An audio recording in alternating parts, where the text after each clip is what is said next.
historically nutrition has been kind of a neglected topic in medical school and really preventative health in general. I really respect the Secretary for being willing to have this discussion. I think speaking to the next generation of physicians on the importance of nutrition education standards is going to help reform the approach to chronic illness in our country and is the first step towards working to make America healthy again. Produced by the U.S. Department of Health and Human Services.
Hi, I'm Robert F. Kennedy Jr., your HHS Secretary. Welcome to the Real Food Show. Thanks to President Trump, we flipped the food pyramid and put real food back where it belongs, at the center of the American plate. I'm traveling across America, connecting with renowned chefs to show families how to cook delicious, nutritious meals with real ingredients, all at affordable prices.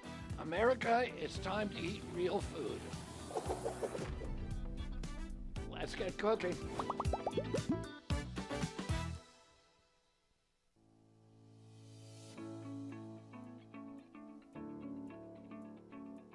Hi, I'm Robert F. Kennedy Jr., your HHS Secretary. I'm here with my colleague and friend, Brooke Rollins, who's the USDA Secretary, Iron Chef and friend, Jeffrey Zakarian, and John Kurz, who's the CEO and president of the Tampa General Hospital. Last June, Dr. Oz and I asked all the hospitals in the country to take a pledge called the Make Hospital Food Healthier Pledge.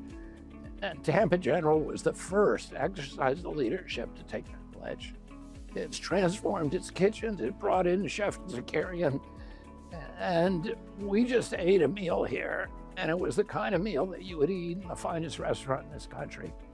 As you have changed the way you feed your patients here, up to 25% and even more is from local foods, our local farmers and ranchers.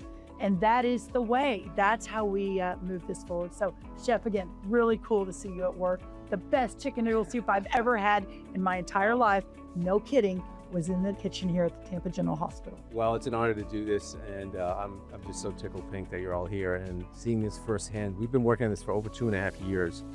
This has been a passion project of mine, and I just want to get back to original food. So single origin foods, and the patients love it. We're making yummy, delicious food, and the chicken noodle soup is one example of what's yummy and what feels good when you're sitting in a hospital bed.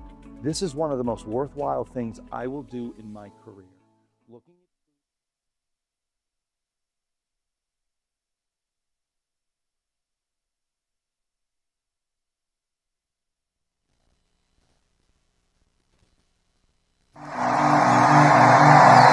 Tonight, I'm very pleased to welcome a man who has been an incredible champion for so many of these values that we all share, and we've shared them for a long time.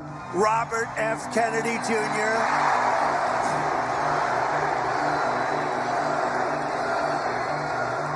Don't you want a safe environment for your children? Don't you want to know that the food that you're feeding them is not filled with chemicals that are going to give them cancer and chronic disease? And don't you want a president that's going to make America healthy again?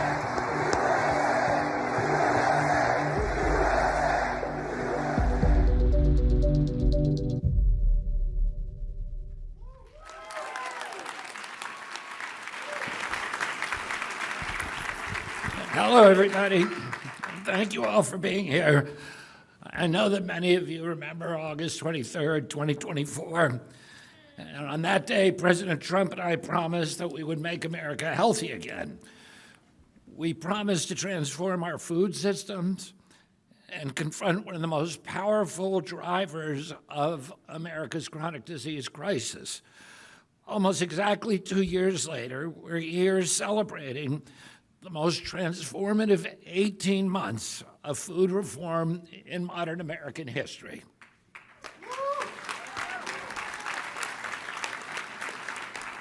And today, we're taking 2 more historic steps to deliver on that promise that we made 2 years ago.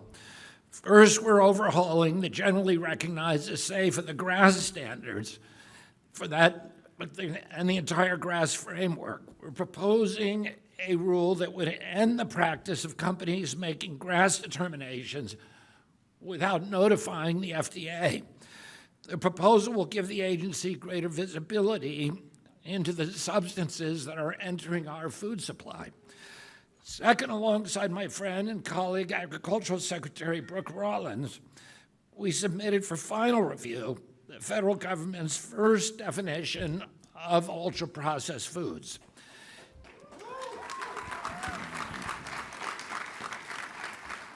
These 2 actions will change how the federal government oversees what's in our food and how we understand the foods that Americans eat. Nearly 60% of American diet is made up of ultra-processed foods. For our kids, it can be up to 70%. Obesity now affects more than 1 in 5 American children, and more than 70% of American adults are obese or overweight. The costs are spiritual, physical, and financial. America spends nearly $5 trillion a year on health care, far more than any nation in the world, and we have the worst health outcomes. We remain the world's sickest country. 90% of those expenditures are for people with chronic disease and mental health conditions, many of them food-induced. We cannot spend our way out of a chronic disease epidemic while ignoring the things that are making Americans sick. Food is the most powerful weapon that we have in our arsenal to change the trajectory of the chronic disease epidemic. Parents should not need a chemistry degree to understand what their children are eating. Americans deserve real transparency, they deserve real food, and that brings me back to GRAS. When I came to HHS, I asked the FDA, how many ingredients do we have in our food? And they said they didn't know. They said it could be 4,000, it could be 12,000, it's probably somewhere around 10,000. Think about that. We don't even know exactly how many chemicals are in the food that Americans eat every day. And the food industry continues to develop novel compounds and chemical combinations that do not exist in nature. Our bodies did not evolve consuming many of these substances. And that makes rigorous science and transparent safety review even more important, especially as we learn more and more about the role of ultra-processed food in triggering chronic inflammation and the role of chronic inflammation in the chronic disease epidemic. Yet under the current system, the FDA does not even have a complete picture of what is entering the food supply, and neither, of course, do the American people. Our reason is the way that the GRAS system evolved. Congress created GRAS in 1958 to allow ingredients that were generally recognized as safe, that were well characterized, were well understood, ingredients like salt and vinegar, to be used by companies without having to go through expensive or long-duration safety studies. But over time, that narrow exemption became a massive loophole. The companies could make their own GRAS determinations and put substances into the food supply without even notifying the FDA. That's why the FDA staff could not tell me how many ingredients are in our food. Industry hijacked the loophole and drove a convoy of chemical trucks through it straight into the American food supply. The FDA was left with a major blind spot. And administration after administration allowed that system to persist. And Congress has not fixed it either. But this administration has repeatedly demonstrated that it will confront entrenched interests when they stand in the way of public health. And that's why President Trump today are taking action that should have been taken decades ago to fix this broken system and to close the grass loophole once and for all.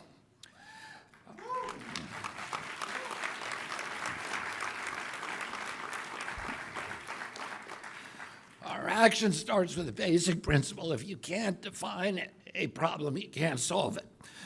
Research is linked to high consumption of ultra-processed food to inflammation and to chronic diseases, including type 2 diabetes and heart disease and Alzheimer's disease. Yet researchers and federal agencies still lack a common definition, federal definition of ultra-processed foods. Brooke and I are changing that. Together, we have developed the federal government's first proposed definition of ultra-processed foods. Thousands of Americans, researchers, consumer organizations, and members of industry provided input to this process over the past 10 months. For the first time, we will have a consistent federal framework to study these foods, to understand their effects on human health, and to build stronger and lasting nutrition policy. These actions build on 18 months of sweeping changes to federal nutrition policy.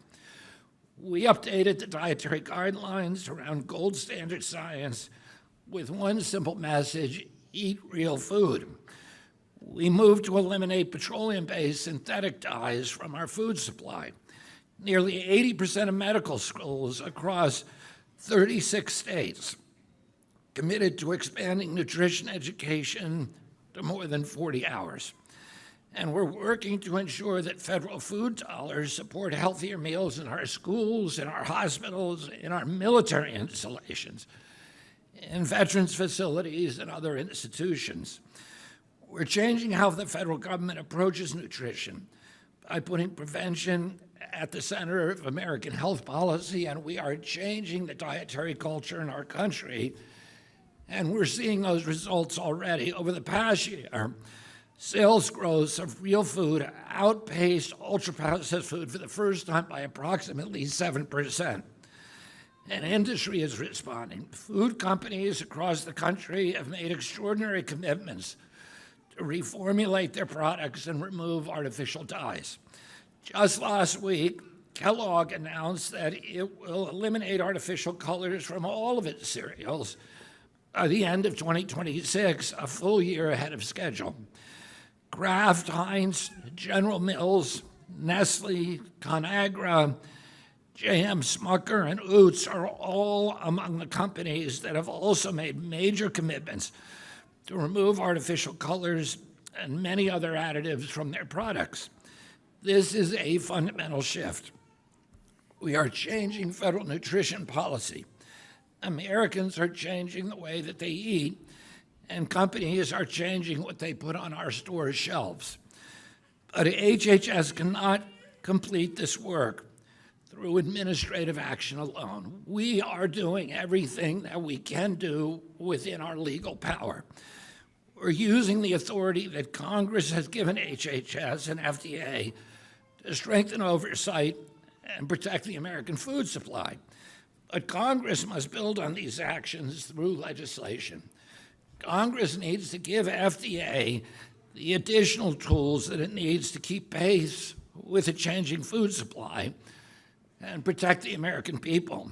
And nearly 2 years ago, President Trump and I promised to take on big food, to overhaul outdated food regulations, to tell the American people the truth about what's in their food. I thank President Trump for his courage and resolve to make the health of the American people a national priority.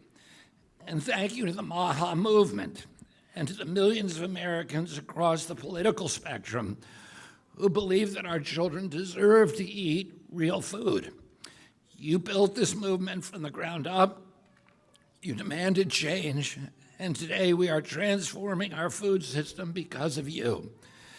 Before I leave, I want to recognize two people who helped drive this work forward, and without whom we couldn't have accomplished these things. One of those you all know, Callie Means. Thank you for your persistence, your conviction, your relentless commitment to transforming our food system.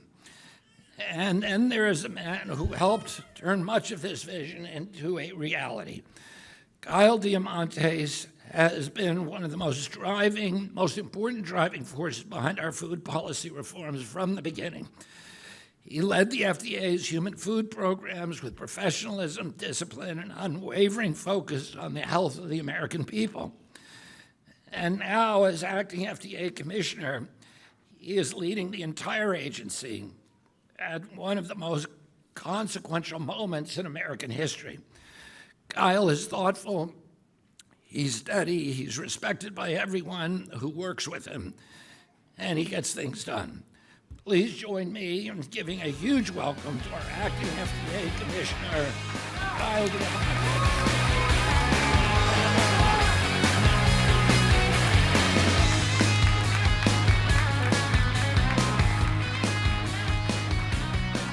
Thank you, Secretary Kennedy. Good morning, everyone. It's always difficult to follow the Secretary, particularly when I don't have a walkout video like that. That was really something, wasn't it?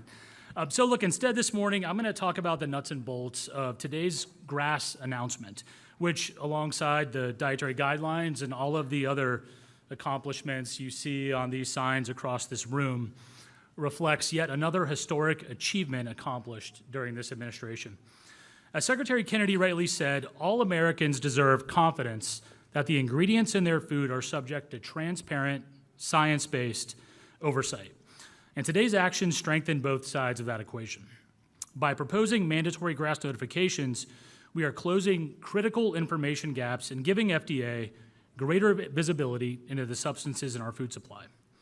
By advancing a proposed definition of ultra-processed foods, HHS and USDA seek to establish a stronger foundation for future nutrition research.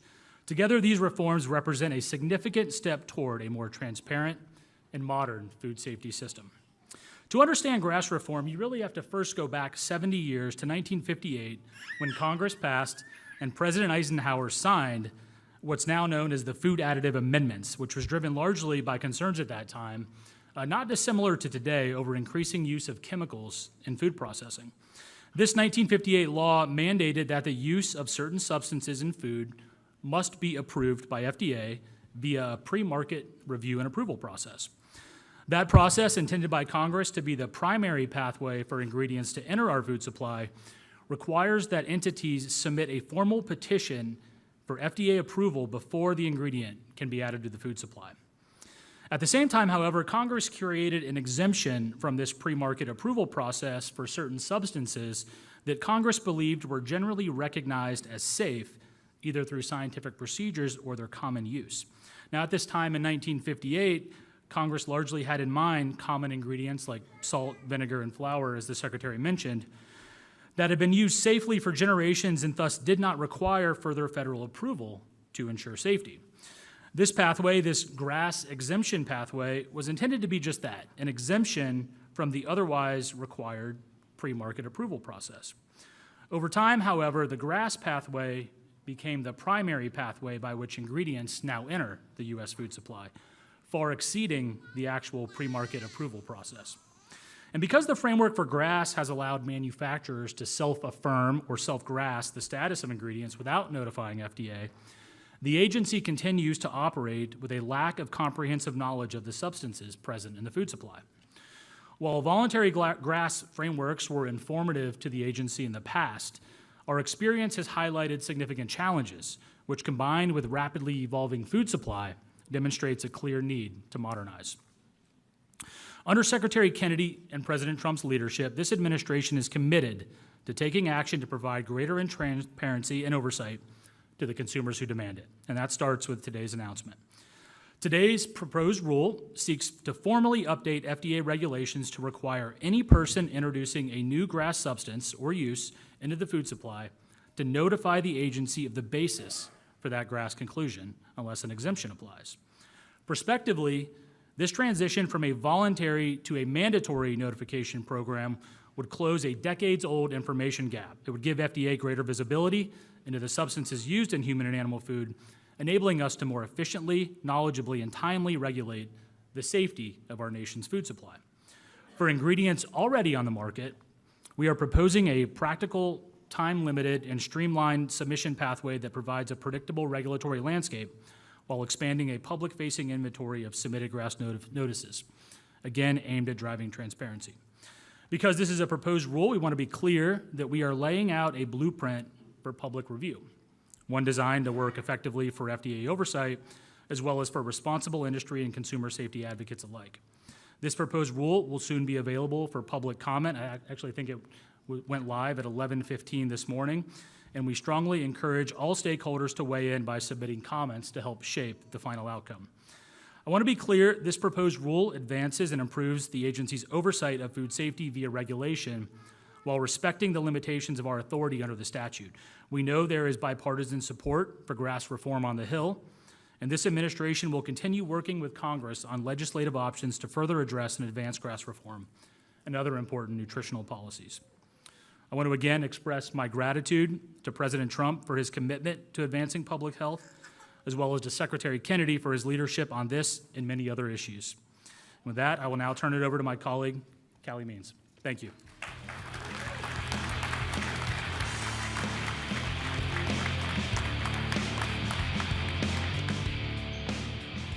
Can we get one more round of applause for the man who has reminded the world that there's an F in FDA, Kyle Diamantis?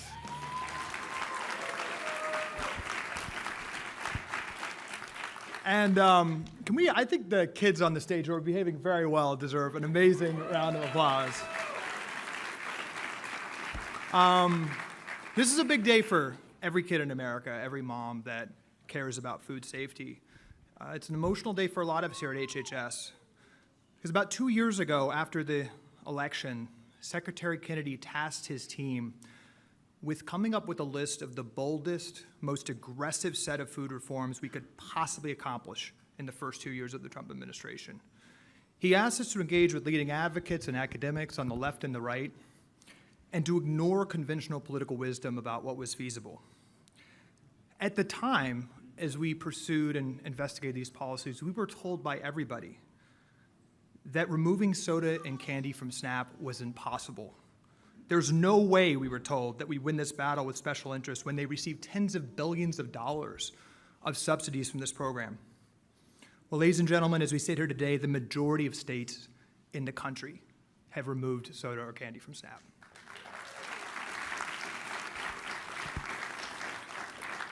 We were told by everyone that it would be impossible to flip the food pyramid and advise against, for the first time, advise against highly processed food, refined carbohydrates, and added sugars. Today, the food pyramid is flipped, and we are currently working to shift hundreds of billions of dollars from military to school meals to dozens of other programs towards real food. We were told that ridding the food supply of artificial dyes was a quixotic goal. 60% of children's food has these ingredients, and advocates have tried for decades to get them out of food. As Secretary Kennedy mentioned last week, Kellogg's said that they are a year ahead of schedule of getting the dyes out of food, joining the majority of the U.S. food supply.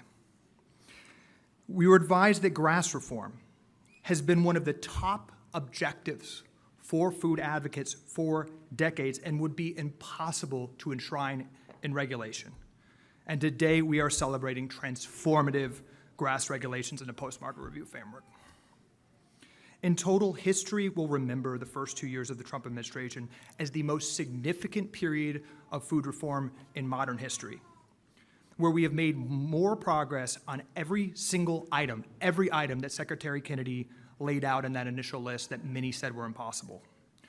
During the transition, we also talked with Secretary Kennedy about what the ultimate goals of our work here would be, what the ultimate goals of the MAHA movement would be, and he was very clear.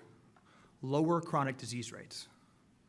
And throughout the inevitable toxicity in the political climate and snarky political articles, we recently learned that after decades of unabated increasing, the American obesity rate has seen a 7.3% relative decline in just the past couple of years.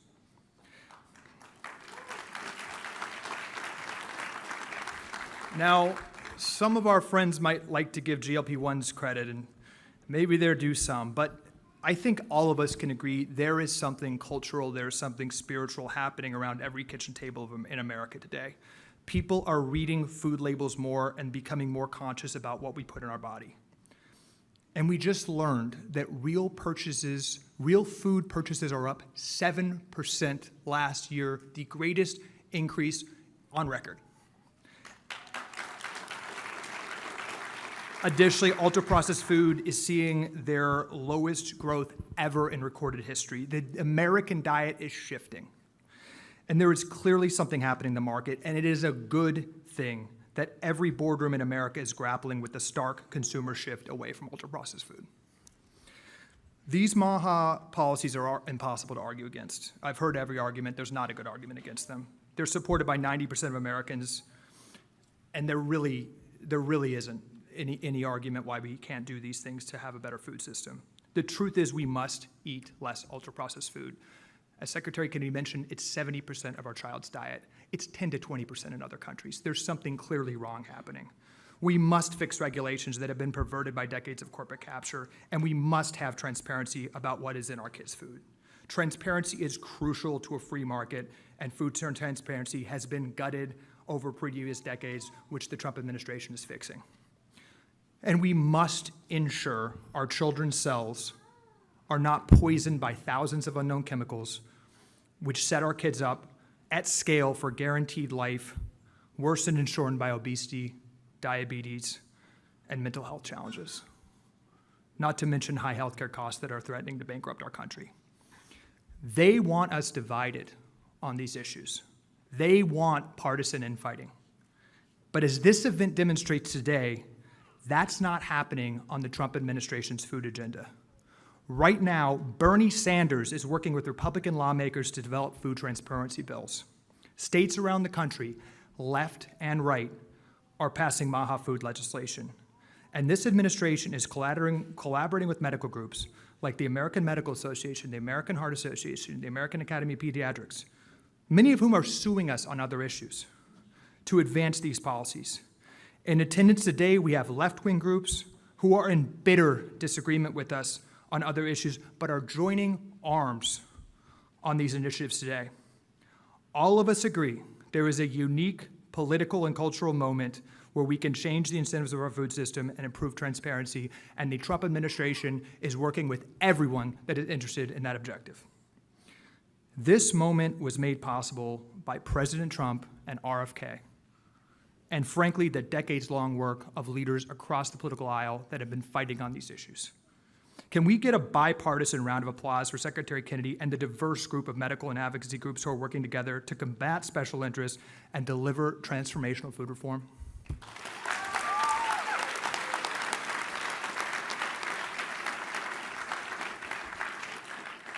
On the topic of great partners, I want to introduce one of the most respected and one of the most cited nutrition researchers in the world, Darius Mozaffarian.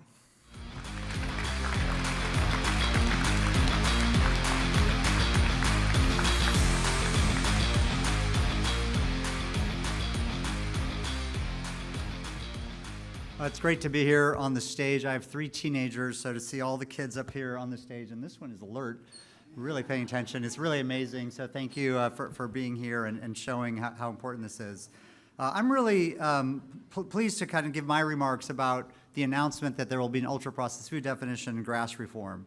Our food is the top driver of disease, disability, and death in the United States. Let me just say that again. Our food is the top driver of disease, disability, and death in the United States. Each week, our food kills 10,000 Americans. Each week causes 1,500 new cases of cancer and causes 16,000 new cases of diabetes. Each year, the resulting healthcare costs and lost productivity drain $1.5 trillion from the economy. We can no longer sit idly by while our health and our treasure and that of our children are stolen. Americans demand and deserve action. As a cardiologist who studied food, health, and policy for my entire career, I'm deeply gratified by the actions the FDA is announcing today. I've studied ultra-processed food for years, published more than 650 scientific papers, and just written a book on these topics. These two policies, defining ultra-processed food and closing the GRAS loophole, rank among the FDA's most consequential food and nutrition actions in 50 years. The history is relevant. The widespread infiltration of these products into our food is not a standing part of our country's history or our family traditions. It was just a few decades at the close of the 20th century that led us to radically transform our food. Advances in agriculture, manufacturing, and nutrition science brought extraordinary confidence, really hubris, that we could engineer our food better than nature. But the cheap ingredients in the industrial production, as well as the focus on lowering fat, created problems with taste, texture, and appearance.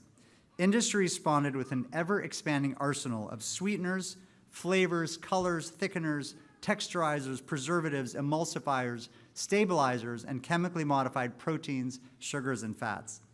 At the same time, the tobacco giants R.J. Reynolds and Philip Morris aggressively acquired food companies, eventually controlling a large share of the U.S. food market.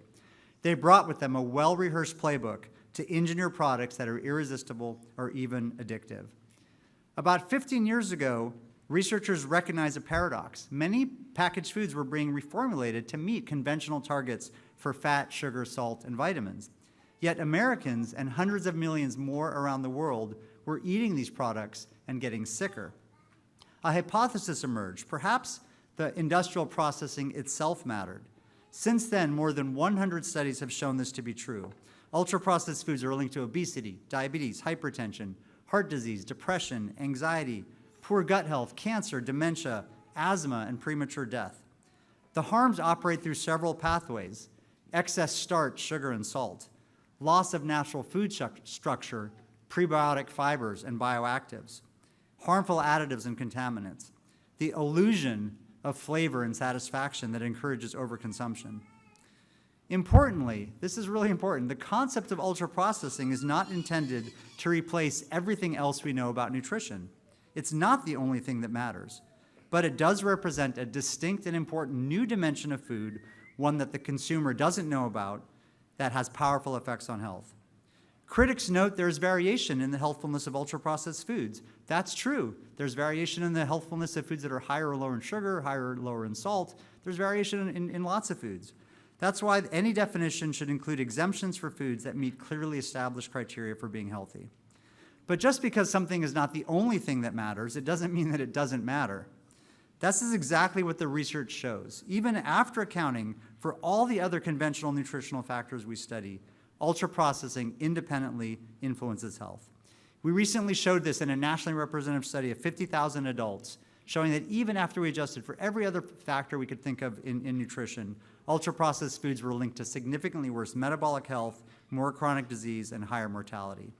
To address these harms, America needs a standard national definition. The FDA's definition of ultra-processed food will be pragmatic, sensible, and grounded in science, built on how these foods have been characterized and the evidence demonstrating their health harms. This definition will inform purchasing by consumers, as well as by schools, hospitals, work sites, the military, jails, and other institutions. It will also create an incentive for industry to reformulate existing products and create new ones that are healthier. And it should inform the front-to-pack labeling goals, giving Americans a new piece of information when choosing food for themselves and their children. I'm also excited about the proposed rule to close the GRAS loophole. Americans shouldn't have to wonder whether their food is safe. Most people assume that when a new substance is added to their food, the FDA knows about it and has reviewed its safety. As you've heard, shockingly, this is not the reality. My patients often ask me, why do we have all these additives in this country that have been banned in Europe, in the United Kingdom, in Canada, Australia, and New Zealand? The answer is just the GRAS loophole. When Congress enacted the Food Additives Amendment in 1958, that exemption, generally recognized as safe, was intended for things like paprika and garlic and vanilla and things that we were generally regarded as safe. But over time, that exemption has become the loophole. And the vast majority of substances have been submitted via that loophole without public disclosure or of the information or the safety. The exception has become the rule. We have studied this problem and found that we've returned to the very problem that Congress tried to fix in 1958. New substances are entering our food supply without transparency or federal oversight, but the scale is even greater than it was at that time. This proposed rule finally closes that loophole. Scientists and public health advocates have asked for this for decades. It is truly a landmark advance. Notification means transparency. A public database means scrutiny. Stronger post-market review means that signals of harm can trigger action. I also hope the FDA updates its Red Book safety criteria for both additives and GRAS, adding studies to test effects on the gut microbiome and neurodevelopment and behavior in children to modernize this outdated testing framework to be in line with the science. None of this needs to impede innovation. It will simply make innovation worthy of the public's trust. Make no mistake, these actions are sending shockwaves through the food industry, threatening some of its most profitable products. Expect aggressive efforts to confuse the public and undermine the science. Big Food will say that this will raise food prices and cost jobs, but any of these effects will be pennies on the dollar, indeed fractions of pennies on the dollar, compared to the human and economic suffering currently wrought by ultra-processed foods and additives. This is the moment for researchers, clinicians, public health leaders, and policymakers across the aisle to stand together behind the science and the implementation of these FDA actions. Government, scientists, clinicians, and consumers will have the information they need, while industry will have a powerful incentive to develop safer, healthier foods. The fundamental principle remains simple. Americans shouldn't have to wonder whether their food is safe. Thank you.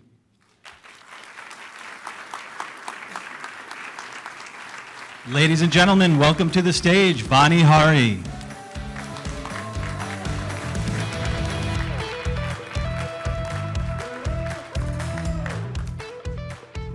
Hi, everybody. Wow, it is so exciting to be here today. When I was growing up, my parents were very trusting of the American food supply. If it's on the grocery store shelf, it's safe. If it's advertised to children, somebody made sure it was okay. And if the government allows it, somebody tested it, right? Well, that's what millions of American families still believe today.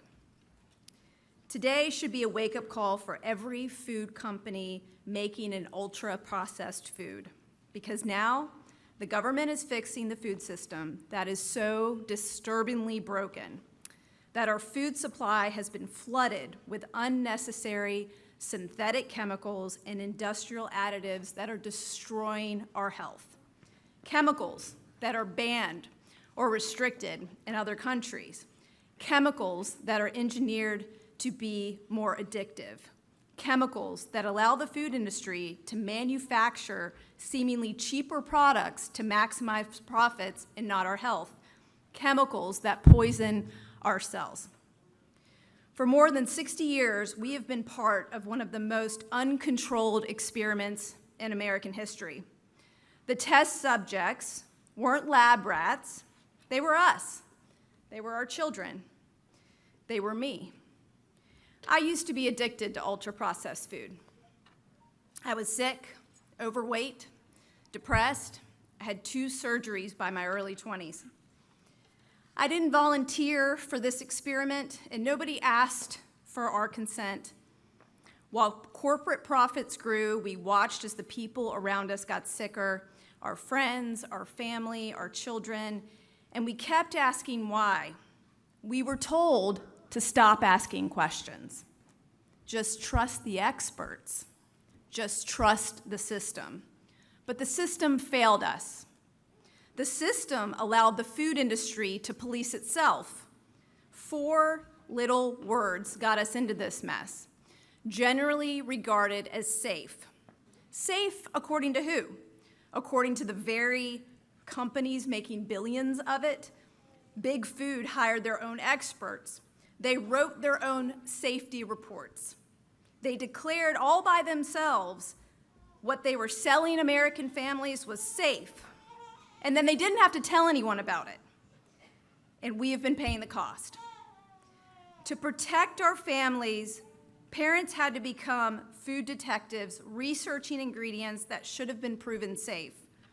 And when we demanded better, we were mocked, we were dismissed, we were called fear-mongers. And for the last 15 years, I have stood beside millions of Americans who have simply wanted food that wouldn't harm their families. And today is a turning point, because from this day forward, the rules for the food industry are changing. Everyone will finally know what's hidden in ultra-processed food. And if your products still contain these chemicals, you're going to be targeted, not just by consumers like me that are not going to buy your products, but you're going to be targeted by procurement, by distributors, by suppliers, by regulators, maybe even lawsuits. Those are already happening, right? And definitely labeling. Thank goodness 50% of the food industry is in the process of or already removing artificial food dyes, one of the defining qualities of ultra-processed food. I look forward to the candy industry and my two favorite food giants, Pepsi and Mars, to finally make the commitment. I just wonder, what are you waiting for? You already make these products for so many other countries. Us moms are watching. Please don't ignore us. I want to thank every parent, advocate, and American citizen who refused to stop speaking up. And I especially want to thank President Trump, Secretary Kennedy, Callie Means, Stephanie Spear, and Kyle Diamantis for working tirelessly to encourage Americans to eat more real food. For the first time, our government is highlighting the loopholes that allow these companies and chemicals, these companies to put chemicals in our food supply. This is a major step forward, but don't let this be all there is. We have so much work to do to get this done. We have to keep pushing for more. We have to keep pushing until every family can walk into the grocery store and buy real food without worrying about the chemicals inside them. Every American should know what ultra-processed food really is. Let's reverse the mass experiment that has been carried out on our bodies for decades. Because when we know what's in our food, we start demanding better. And when we demand better, companies have two choices: either change or lose our business. Moms, I will keep fighting for you, and I will keep fighting for you no matter who is in office. Thank you so much, Secretary Kennedy and his entire team, for making this possible here today.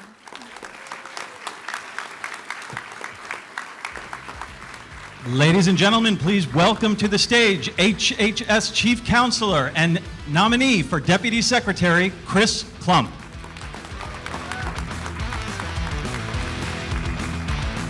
All right, team, it's my pleasure to close this out. Patience, we're almost there, little ones. We've got this.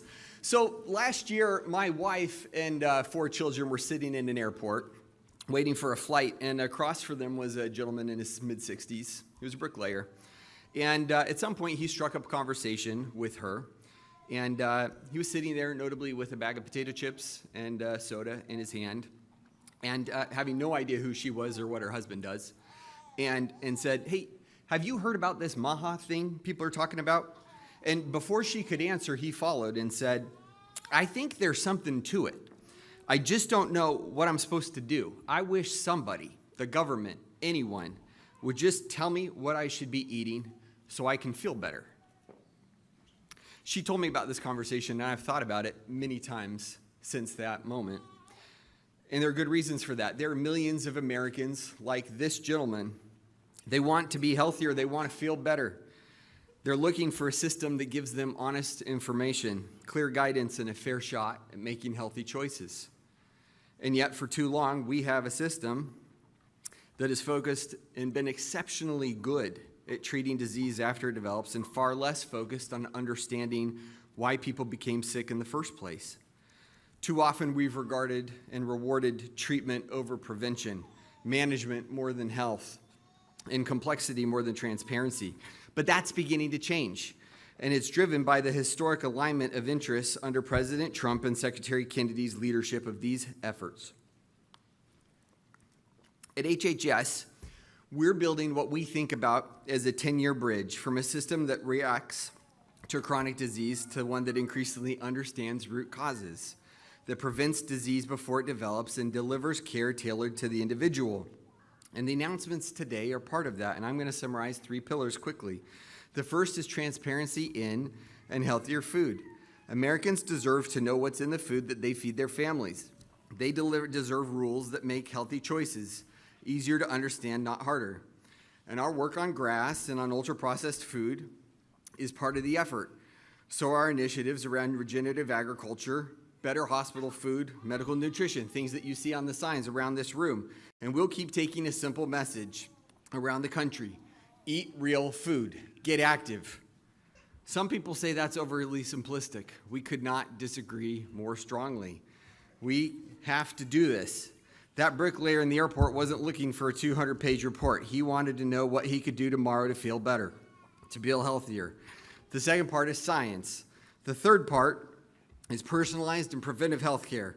That means better incentives for outcomes and prevention, more transparency, better information following the patient, more control for Americans over their health care decisions. Ultimately, our success will not be measured by how many regulations we write or how many programs we launch. It will be measured by outcomes, and those outcomes will be answered by simple questions.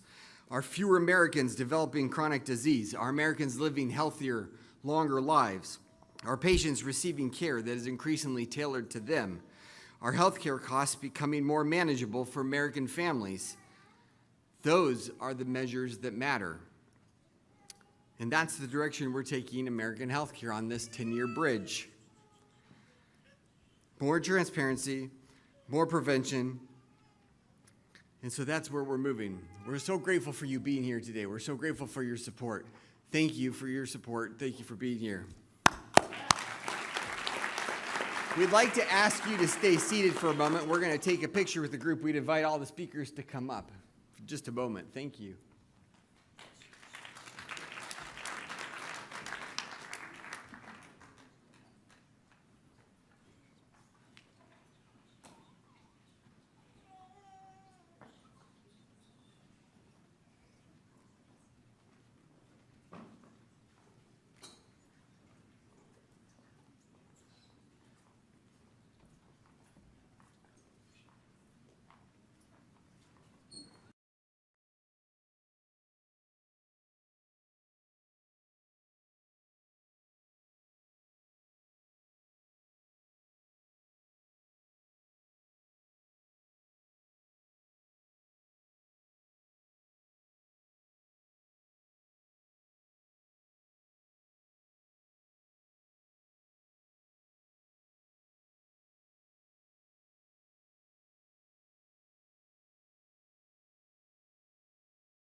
This podium.